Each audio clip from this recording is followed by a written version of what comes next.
Interesting topic to discuss with you today. I'm calling it the Metaphysics of Money, the 7 laws of abundance. One of the reasons I chose this topic is that I find that money is the main cause of misery and unhappiness in a lot of people. We've heard the expression in the Bible that the root of all evil is money, or the love of money, or something like that. And so, is there some truth to it? And I find two categories of people who are usually extremely unhappy when it comes to money. One is those who are very, very poor, and those who are extremely rich. And the reason I believe is that all they think about is money. So if all you think about is money, if your identity is tied to money, and if all your behavior and interactions with people and the world are around money, then you're likely to be unhappy. And yet money is also required to make a living, to survive, to buy goods and services, to take vacations, to pay bills. It's part of our life, and without money, the world would come to a stop. So I thought maybe I would share with you some ideas of what money is and how to create wealth consciousness, but even beyond that, how to experience wealth consciousness as a fundamental reality of our being, of our nature. I asked many people what they thought about this topic, the metaphysics of money, the 7 laws of abundance, and some of them said they didn't like the phrase, the metaphysics of money. And some said, well, it's probably similar to the 7 spiritual laws of success, and therefore there's nothing new to it. So what I thought is I'll share this with you, and then you tell me whether this is worth pursuing, because I could theoretically do a book on it, if you want, but I'd love your feedback, okay, on the title, The Metaphysics of Money, and also the subtitle, The 7 Laws of Abundance, and what you think about these titles and whether you think I should pursue this in greater detail. I'd love that feedback from you, and I'll look for it, and it will definitely influence my decision to elaborate on this. Okay? So a lot of people, of course, are not familiar with the word metaphysics. Some call it woo and mumbo jumbo, but essentially metaphysics is the branch of philosophy that deals with the first principles of things, including abstract concepts such as the nature of being, fundamental reality, what is the nature of knowing, what is the nature of substance, what is cause and effect, what is space and time. These are things that metaphysics deals with. Some people are saying the book would be amazing, so that's good. Yes, I'm getting feedback. Yeah, please do this book. So let's see. Okay, so having explained what metaphysics is, let me go to very fundamental things. The first thing you have to understand, and by now if you're following me on these videos, then you'll agree with me that money is a human creation. It is a human construct.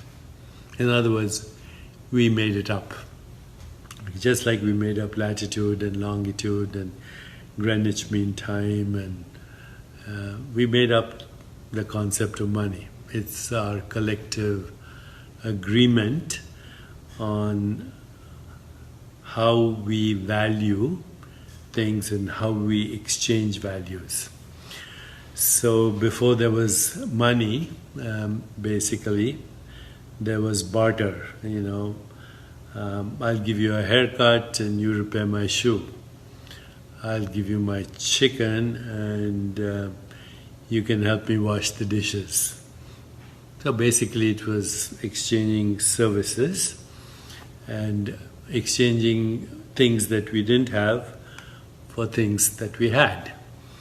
And pretty inconvenient, so people started creating little symbols. At first coins, little pieces of metal or copper or anything that could represent value. Okay, so instead of me giving you a haircut and you repairing my shoe, we used this little symbol, and then ultimately it became paper, and basically it said, I owe you this, and this is how you can spend it. And so money started. Along with money started commerce, and along with other human constructs.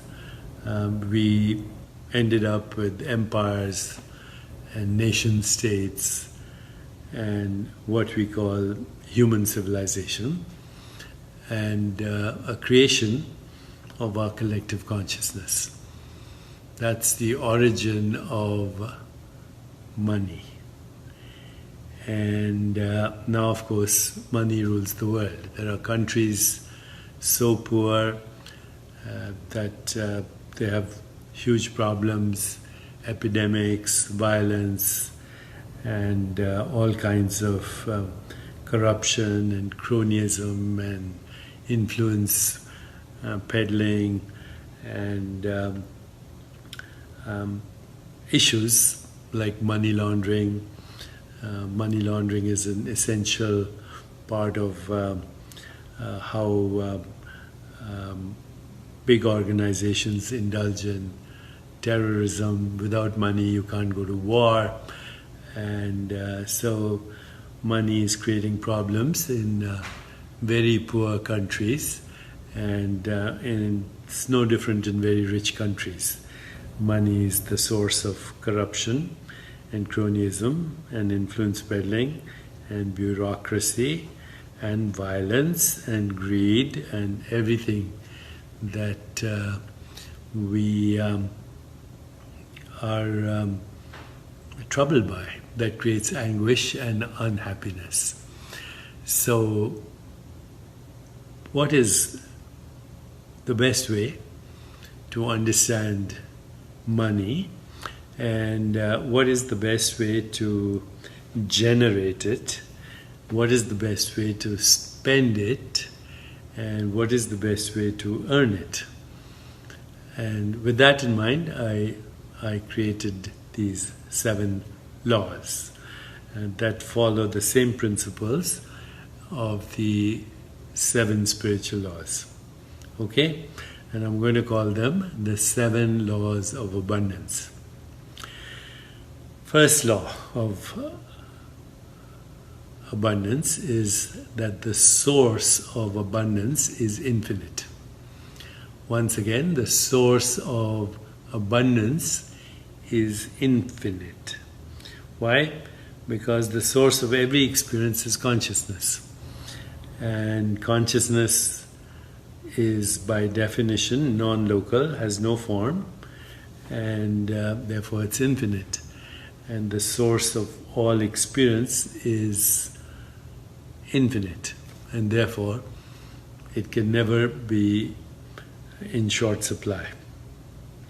So if we think deeply about this first law, the source of abundance is infinite, then of course we want to get in touch with that source.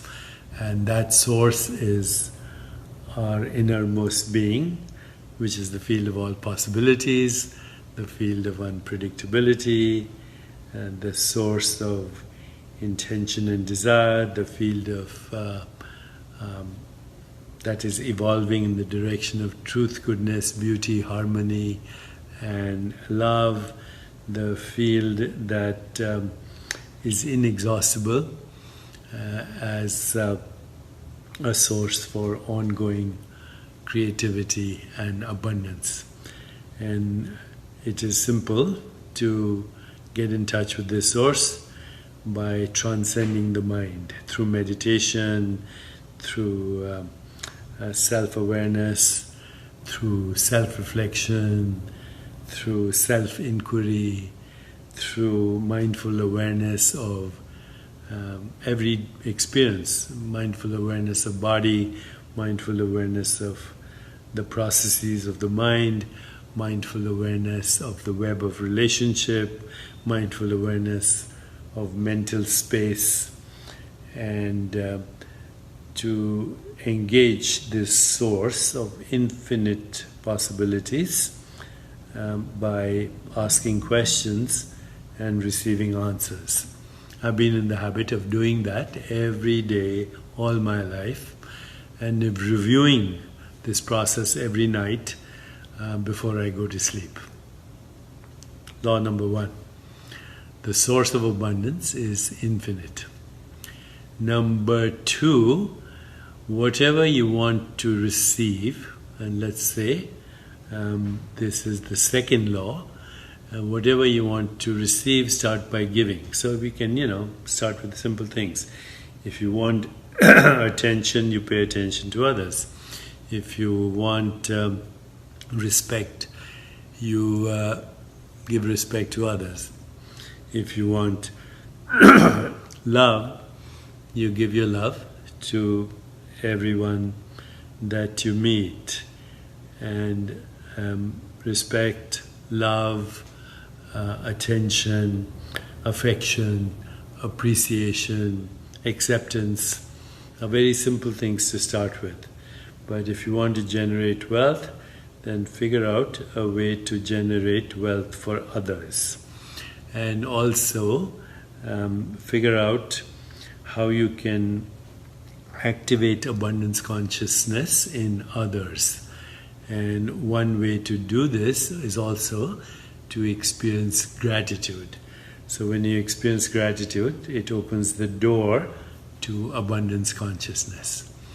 So think of all the things you're grateful for: material things, relationships, health, on, career. And as you open the door of gratitude, it leads to the realm of abundance. Start with giving.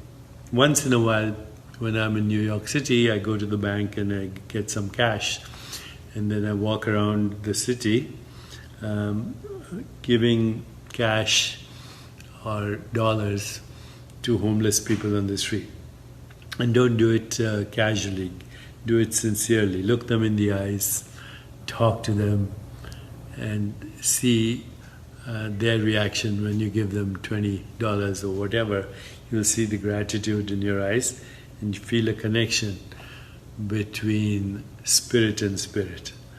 And so this exchange, by the way, that's what money is also called, the exchange, the currency of exchange. So start with that process and live in that process. Don't stop the flow of abundance by hoarding money. If you hoard money, it's of no use, right? What are you going to do with it if you just hoard it? Spend it on yourself, spend it on others, spend it on your friends, spend it on charity, spend it for a cause, spend it for an experience, and exactly always think, what's the best use of the money that I have? Okay? That's number 2. Number 3, and these are just principles right now that I can expand on if you want me to.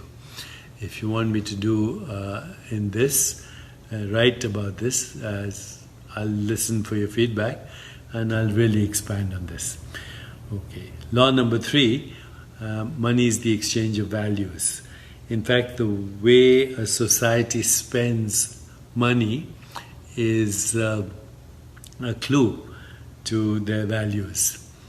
So right now most wealthy nations and even some unwealthy nations, poor nations, are spending money on weapons, on mechanized death, on drugs, on alcohol, on gambling, on sleazy stuff, and that only represents the collective consciousness of bad money, bad karma, and therefore stay away from any way that generates money through harm.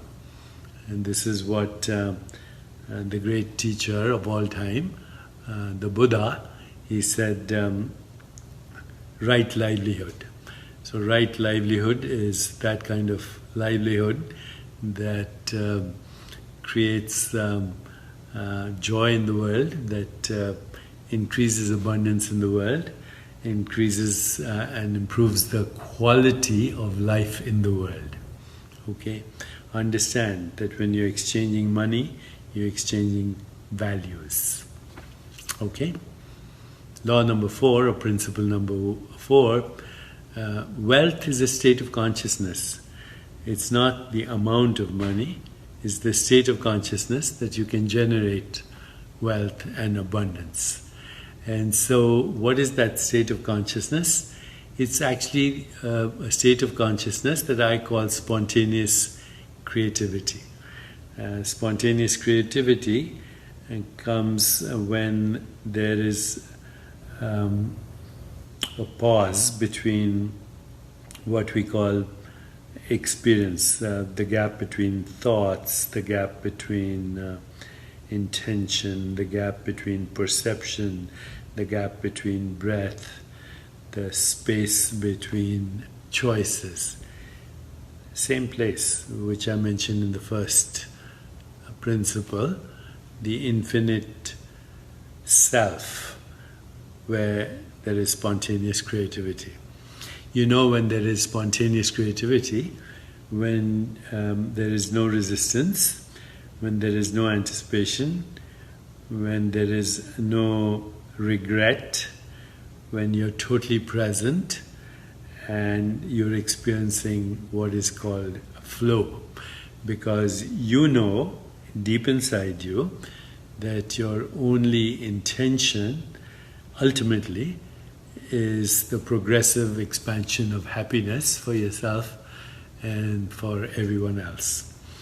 And as you do that, then that spontaneous creativity will activate intention, which will find the creative source for fulfilling that intention. As I've said so many times before, intention has organizing power, and intention organizes its own fulfillment.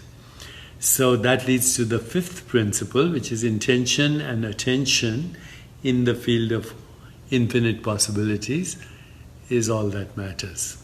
Intention and intention in the field of infinite possibilities. Have the intention of what you want to create with the abundance you have, and then with that intention go and transcend. And when you transcend to the source.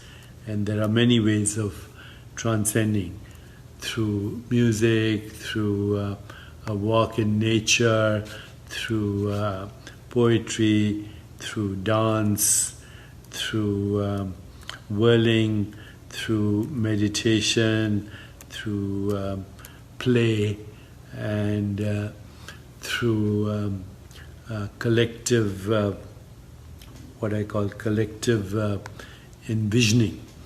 Collective envisioning. When you have a group of people who have a vision together, when you have an open system, when you're totally transparent, when you invite even absurd ideas, when you make unlikely connections, then something emerges. And we call that emergence. So create a group for wealth consciousness. And if you create that group, and if you're transparent, and if you invite unlikely alliances, if you have maximum diversity of people from the arts, from the humanities, from sciences, from any field, technology, mathematics, whatever, and you sit and incubate together with attention and intention, then emergence happens, just happens. And the emergence of abundance in this case, with the proper attention and intention, and even collective intention. I know somebody in New York who just raised $450 million through crowdsourcing for creating a place for spiritual enlightenment, but this is how they did it. Crowdsourcing with authenticity, with sincerity, with integrity, and with joy. So that leads to the sixth principle here. The key to abundance is letting go. In previous books I have mentioned I think the law of detachment. So this simply means process orientation and understanding that no experience is graspable. Grasping and clinging actually prevent the flow that intention and attention needs to reach its destination. So no clinging, no grasping, letting go is the secret. And finally, the seventh principle, the purpose of wealth, of course, is to create joy and expand happiness for us and for everybody else. In a sense, I've followed these principles all my life, and I have to say that my journey has been one of effortless spontaneity. And I don't apologize for success, and I don't apologize for the fact that spirituality can be a source of abundance and wealth. Because if you feel guilty about wealth and you feel guilty about money, then you will end up with guilt and no wealth at the same time. That's not a good state of being. Okay, so these are my 7 principles. The source of abundance is infinite. What you want to receive, start with giving. Money is the exchange of values. Wealth is the result of spontaneous creativity that resides in every human being. Intention and attention is all you need. And the key to abundance is letting go. And finally, never forget the fact that the purpose of life is the progressive expansion of happiness for everyone. Now, if you want me to expand and be more specific and give you daily practices, then encourage me to write the book, or else I will move on to something else. Thank you, and God bless.